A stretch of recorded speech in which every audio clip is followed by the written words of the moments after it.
All right. We are coming upon the other original founding member of Liar Comedy Group. Please subscribe. That's what all this is about. Okay, no, it's not. It's about me getting wasted. This is the only guy to ride in my car the entire pandemic. Can we have some serious love? Follow him on social media. Let's have a drink with Keith Graber. You gotta hydrate. You gotta take hydration breaks. So thank you for being okay. So speaking of that, I want you to admit that I was the inspiration for this shirt, and where can my fans get it? So what you're saying is you want a cut of the action. You want to get your beak wet on the sales. Referral link. Okay. Okay. So that's my merch page. That's Yesterday's Sushi. By the way, you ever try to fix your hat in a Zoom call? It's like shaving sideburns. It's like it just keeps on getting more fucked up. Well, as we know about my recent work on ATK Harry, I don't know nothing about no shaving. All right. So I imagine there's similar issues with waxing. I don't know. Okay, so I have a merch page called Yesterday's Sushi, right? And it's on Redbubble right now, but I'm looking to expand my market because I'm gonna. This is gonna be global someday. I don't know. It's fucked up. It's not. And so it's. By the way, cheers, Sally. Thanks for having me here. Oh my god! Oh my god! Day drinking. Fuck yeah! Daytime drinking. We just want you to know it is 5:08 p.m. and we don't care where you are. Mm-hmm. So imagine, if you will, like Spencer's Gifts, but without all the class, or like a not so hot topic. That's kind of like what I'm going for. And you guys remember Spencer's Gifts? You could like creep around and be a pervert while your parents like picked you up. I got a little weird shit, and I wish I had more capabilities to make weird stuff, weird products. I can only do what the Redbubble store gives me right now. But I'm going to expand it to Spreadshirt, and Amazon now has merch, but they want it clean. They want clean merch, like boring. Anyway, that's the Yesterday's Sushi on Redbubble. There's a link to it on my Instagram. I have the link tree on my Instagram, so anything I plug, it's all there. Nice, nice. Check out his Instagram, which is Keith D. Graber. Is the middle name Daniel? It's D as in dickhead, but that's not the middle name. The middle name is David. I always forget who says their middle name. Like whoever goes by, I always forget my middle name. Is that weird? Well, I'm Louise, Sally Louise. So that's like some Thelma and Louise shit, motherfucker. Okay, yeah, I could see you driving off a cliff. So, depends on accident. I was just gonna say, it depends on the scenario, how deliberate it would be. Your friend Thelma in the car would be super pissed. Like, no, I told you put it in reverse. How cool is it that Leanne Tucker and I both look so much like Susan Sarandon? It is so freaky. Yeah. Like, out of the two of us, I have to be the Gina Davis because I'm a fucking gazelle just on a fucking ladder. All right, enough about me. Fuck my holes. This guy has been amazing. So we have worked together basically for a year now. We got into this situation where we did Liar Comedy. I hosted for them. It's like one of the best Zoom shows for comedy. And what's it like to run an open mic 3 times a week? Interested in his response. Well, okay, I will say this. It's some days it's kind of a grind because I don't know. I mean, it's good to do comedy that often, to go to 3 mics a week. And, some say you probably should do more, but I don't know if I'd always do 3 mics a week.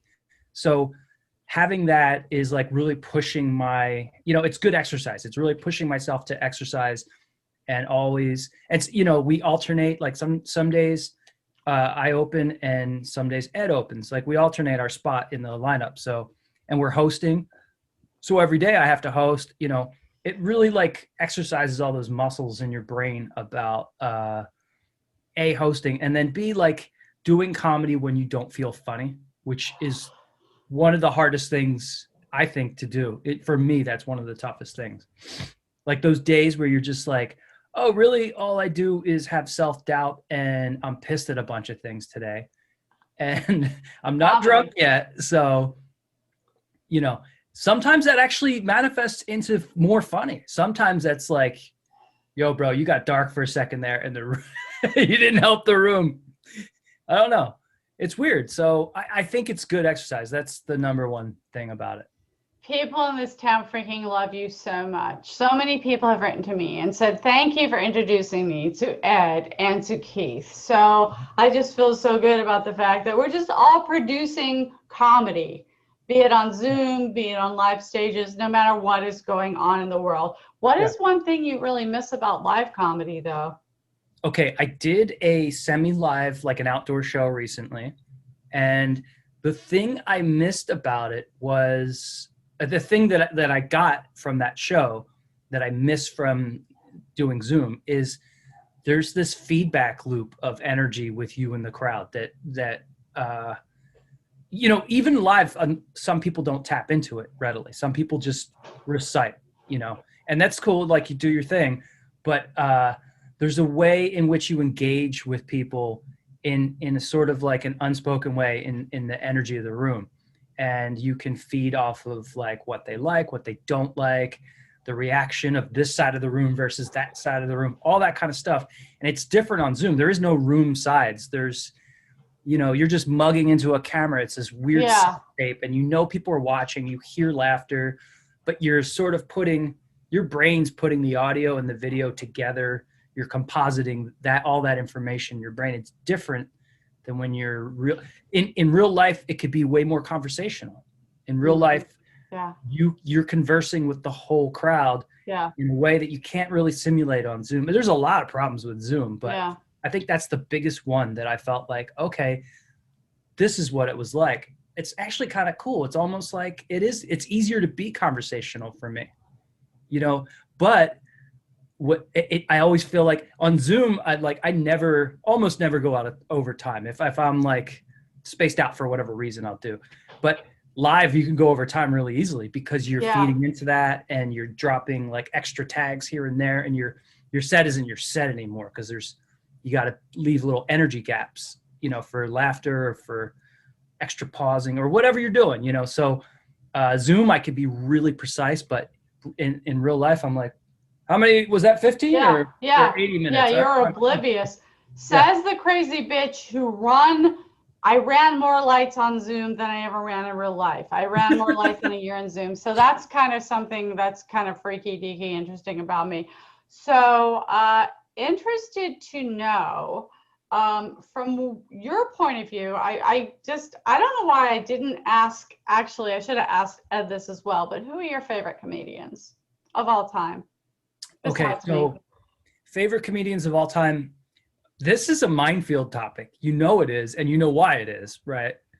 This is a fun topic to talk about. And be like, hey, but by the way, listeners out there, Sally's show is going to get canceled as soon as I list off all my favorite comedians of all time. Please do, but bring it on. I need a break.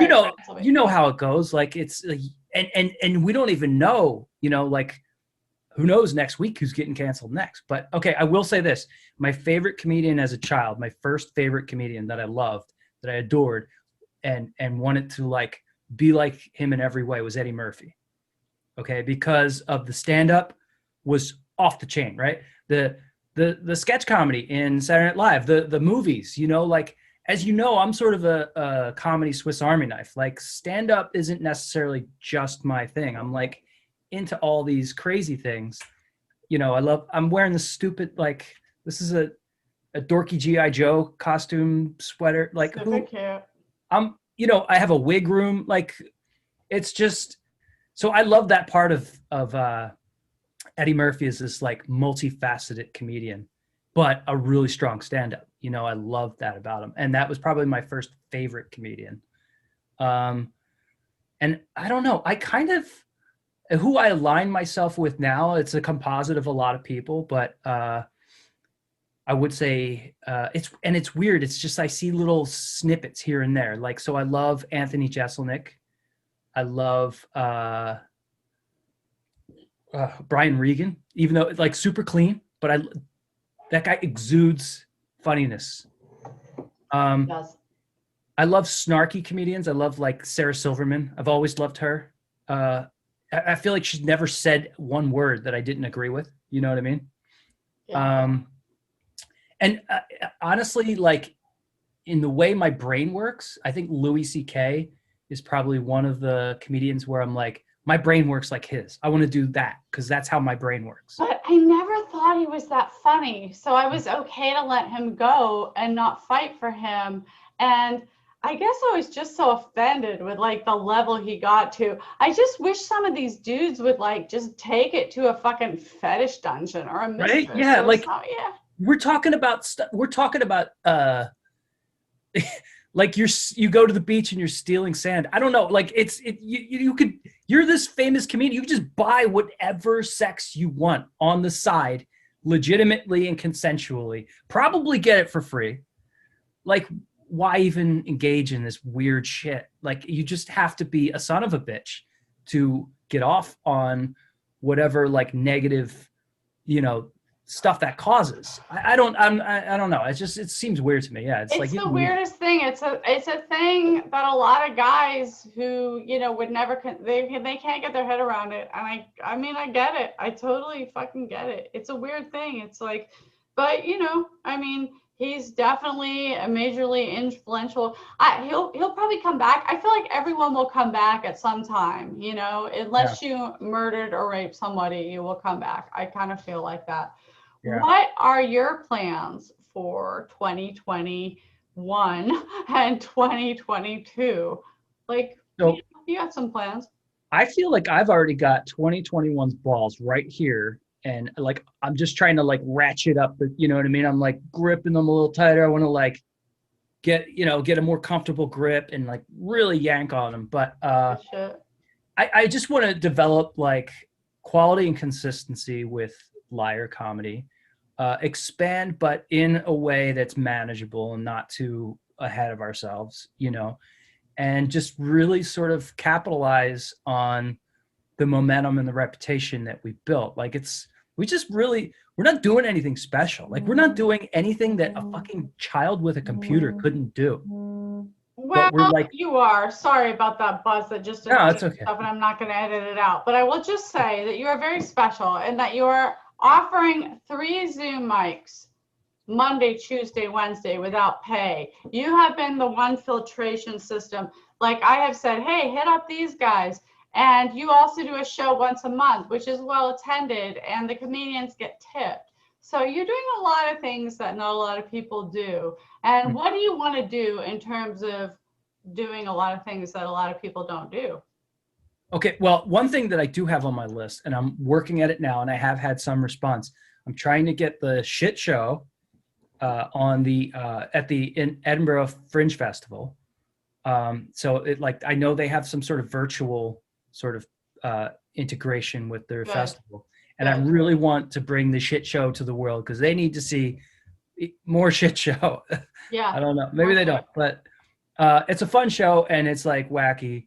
And so I want that to happen. I want to, like I said, be consistent once a month with our showcases and really have a good quality lineup that, and always have new headliners, new hosts, new lineup, really good comics, our favorite comics. And we're even expanding. We have Pants on Fire, which we're co-producing with Becca Ward. That's fun. That's cool. And what's fun about it is it's a different format. We're doing 15-minute sets, 6 comics. It's on Twitch, and it's a more consumable on Twitch. They like long stuff. They want to sit there and just watch and watch and watch. And we'll fucking give it to you, Twitch. We got all the fucking comedians you want. Okay, so here's the deal. I loved doing that show for Twitch. That was fucking cool. I want to do it again. But I'm just saying, is that what Twitch needs? They need longer format? Because I think we did some analytics on it, and even we've watched certain shows on Twitch and stuff like that. And the average length is like, honestly, 2 hours is short. 2 hours is on the low end. 3 hours, like it's between 2 and 3 hours. And our show is 2 hours. So, but it's a little more passive consumption of content. You know, it's not like it people aren't glued to their Yeah. TV sets. This isn't like the Tonight Show or something. Yeah. You know, so it's I don't know. You just got to play with every format. You got to tweak something that's perfect for that format. Wait till you see our OnlyFans show. That's going to be raucous. No, I'm kidding. It's not happening. You know, there's all kinds of stuff going on OnlyFans. There's all kinds of crazy stuff on OnlyFans. I'd love to show you all about it. I'll love to just give you the tour. You've got a lot of fans who want to get on your OnlyFans. I'm sure we'll see a show. I haven't been on OnlyFans. I'm not just saying that because my wife is in the other room. She is. No, but I don't fuck with OnlyFans. So it's just you know what I mean? Like it's free in that room, or it is a paid subscription in this room. Like, nah, I'm good. But you know, so I don't know.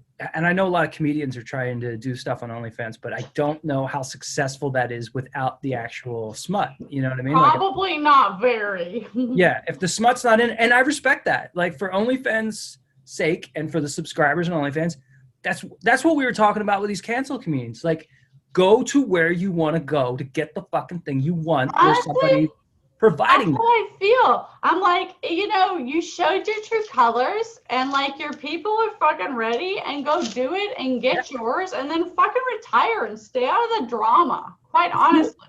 Yeah, listen. If you want to jerk off to feet, I won't judge you. Just do it on the OnlyFans in front of your computer with the door closed. Don't do it at work. You know what I mean? Like, don't do it if you're a judge. Like. And court is in progress. You know what I mean? Like simple. It's like simple shit. It is pretty simple shit. Pay attention to the court, like the fucking run around on the docket. You know, if that is the right way to phrase it. I don't mean to sound all Rashida Jones. Don't turn into a cat if you're in a courtroom. You hate cats. Come here, felony. I don't. Okay, I don't hate cats. I would say I'm impervious to their charm. I'll definitely say that. Oh, so. But how can you be? Why don't you come over here? I'll put some cats on you. You won't be impervious. Sally, I think I would if I like showed up in an Uber in front of your house, I would start sneezing. Like how many cats do you have? 5. Okay, I'm sneezing now just talking to you about it. Bring your wife. Let's work it out.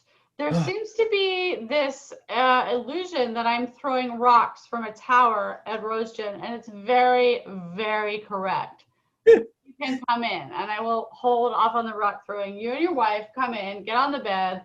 I will seduce you with cats. You name it. I'm a dog guy. You know I have a dog. I have a chicken. I'm down to one. I think all the time because people send me dog pictures from everywhere. I love your dog. He's adorable. But let me handle you and your wife with cats, okay? When are you coming by? I don't. Here's the thing. I'm allergic. I'm deathly allergic to cats. I'm not even joking. If you were deathly allergic to cats, we could never have hung out. When are you okay, maybe deathly is too much. Maybe I'm overselling. When are you and your wife coming by? I'm trying to be fair, and I like your wife. You want to have a cat party with my? You want to have a car key cat party with me and my wife? I'll run it by her. I probably can't find my car keys, but my cats will find you. When is it? I don't know. You know what? I'll ask her and I'll say, how do you want me to phrase this? Because I gotta ease her into this. You know, like she's also allergic. That's why we don't have a cat. So I gotta be like, hey, remember that cat allergy that we both have? Yeah. And you know Sally, my porn star friend? Yeah. Okay. Funny story, weird pitch. Hear me out. Your wife is pretty fucking cool with me. Will you tell all of my perverts where they can find you? Because it seems like all the guys who like me also want to fuck you. Whatever. Where can we find you? Sally, I got mad twink energy. I know that about myself. I'm not even trying to fight it. Whatever. Skinny. Is what it is. I'm like $145, almost 6. 5'11". Yeah, I'm not trying to show off. I don't even know why I'm throwing my stats out there, and I'm like going to complain that perverts are sliding into my DMs. Like, well, hey man, don't send me your dick pics. Actually, I'm compiling a dick pic like collage. So yeah, send me some dick pics. I love Keith Graver.